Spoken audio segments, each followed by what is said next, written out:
All right, welcome to this explainer. Let's jump right in. Today we are taking a close look at a piece of tech you've probably seen advertised a million times, the Virtual Private Network, or VPN. Our goal today is to totally demystify how a VPN actually works. We're going to strip away all that flashy marketing jargon and just look directly under the hood at the real mechanics. But before we get into the nuts and bolts, I want to hook you with a big question we'll be answering today. Does a VPN actually make you anonymous online?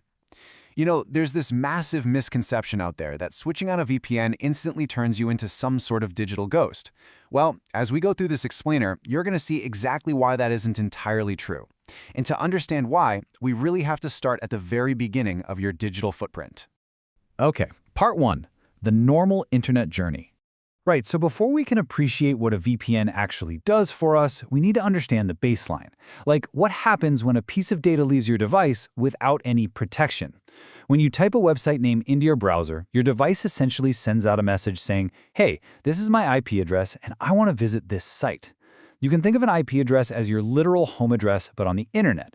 It's this unique string of numbers that reveals your rough physical location, sometimes down to a specific city block, and it identifies the exact network you're using. So let's trace the steps of a totally unprotected data packet. First, the request leaves your device. Second, it travels to your internet service provider, your ISP, the company you pay every month for access. Third, the ISP routes it over to the website server. Now, because this request is completely unencrypted at the network level, your ISP can see exactly which websites you're visiting, and they absolutely keep detailed logs of this activity. And when that data finally reaches the website, that website sees your real, actual IP address. They know exactly where you're connecting from. Which brings us to part 2. Enter the encrypted tunnel. Here is where we look at the solution and see how a virtual private network completely rewires this standard digital journey. A VPN is basically a security technology that creates an encrypted tunnel between your device and a server over the internet.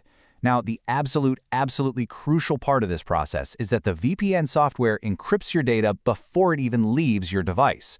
By the time that data hits your Wi-Fi router, it's already entirely scrambled. I really love this analogy to explain it. Encryption is the lock on your valuable data, and the VPN is the armored vehicle that transports this locked data safely. When we talk about encryption in this context, we're talking about incredibly robust algorithms, like AES 256. It takes your perfectly readable data and turns it into ciphertext. So even if someone manages to intercept that data packet mid-transit, they literally can't read a thing without the decryption key. So how does this change our timeline from earlier? Well, step 1, your device scrambles the data. Step 2, that data does still go through your ISP, but now it's hiding inside that encrypted tunnel. So your ISP just sees a stream of encrypted gibberish. I mean, they know you're sending data and they know how much, but they have absolutely no idea what websites you're actually visiting. Step 3, the data hits the VPN server where it's finally decrypted. And step 4, the VPN server forwards your request onto the website. Moving on to part 3, masking your digital identity. That final step we just walked through introduces another massive feature of VPNs, and that is IP masking. Think about normal web traffic. It's exactly like mailing a letter with your real home return address right there on the envelope. The recipient knows exactly who sent it and from where.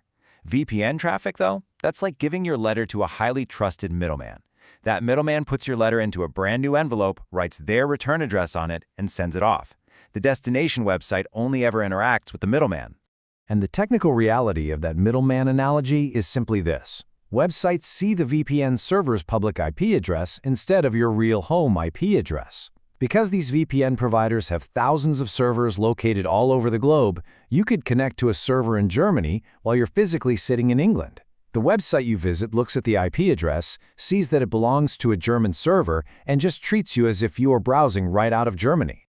Part 4. Real benefits of VPNs. All right, so now that we've got a grip on the mechanics, the encryption and the IP masking, let's look at the practical, everyday advantages of using a secure connection like this. This is where the rubber meets the road. First off, it secures your data on public Wi-Fi. If you're checking your bank balance at, say, a local coffee shop or an airport lounge, attackers on that same unsecured network could easily intercept your data. The VPN's encrypted tunnel shuts that down entirely. Second, it hides your browsing history from your ISP. That prevents them from logging your activity or selling your metadata to marketers. Third, because you can change your apparent location, you can bypass geographic content restrictions or even strict national firewalls. And finally, because your ISP can't see what kind of data you're downloading, like if you're pulling a massive file or streaming in 4K, it actually prevents them from selectively throttling or slowing down your internet speed based on what you're doing. But Part 5, what a VPN cannot do. It's incredibly important we pivot right here, because we really need to ground our expectations in technical reality. A VPN is a super powerful tool, for sure, but it is not a silver bullet. We have to draw a really strict line between connection-level security and device-level security. A VPN protects the connection and the data in transit. That's it. Antivirus software, on the other hand, works on the device itself. It scans your files, monitors running processes, quarantines threats. They are doing two completely entirely different jobs. So the harsh reality is this. If you visit a malicious website and download an infected file, the VPN is going to encrypt that download. It won't warn you, it won't scan it, it will literally just ensure that the ransomware or virus is securely and efficiently delivered straight to your hard drive. A VPN simply does not protect you from downloading malware. And that brings us to Part 6, privacy, not total anonymity. Let's loop back to that question I threw at you at the very beginning of this explainer. Does a VPN make you a digital ghost? The answer is a definitive no. A VPN provides privacy by masking your IP, but it absolutely does not provide total anonymity. Look, if you connect to a VPN and then immediately log into your Google or Facebook account, well, you've just told those platforms exactly who you are. The IP address doesn't even matter at that point. On top of that, websites use tracking cookies and device fingerprinting, where they analyze your screen resolution, your browser settings, even your language preferences to recognize you across different sessions. Oh, and remember, you are effectively shifting your trust from your ISP to your VPN provider. If your VPN provider keeps logs, they have a complete, unabridged record of your activity. Which brings us to our final thought for today. A VPN is an excellent and honestly sometimes essential tool for encrypting your connection on public Wi-Fi and masking your location from casual tracking. But if a VPN is a powerful privacy tool and not a magic cloak of invisibility, how are you going to adjust your online habits today? Are you going to start pairing it with safer browsing practices? Maybe clear your cookies a bit more often. You know, understanding the actual mechanics of the tools you use is the very first step to truly taking control of your digital life. Thanks for joining me on this explainer, and keep learning.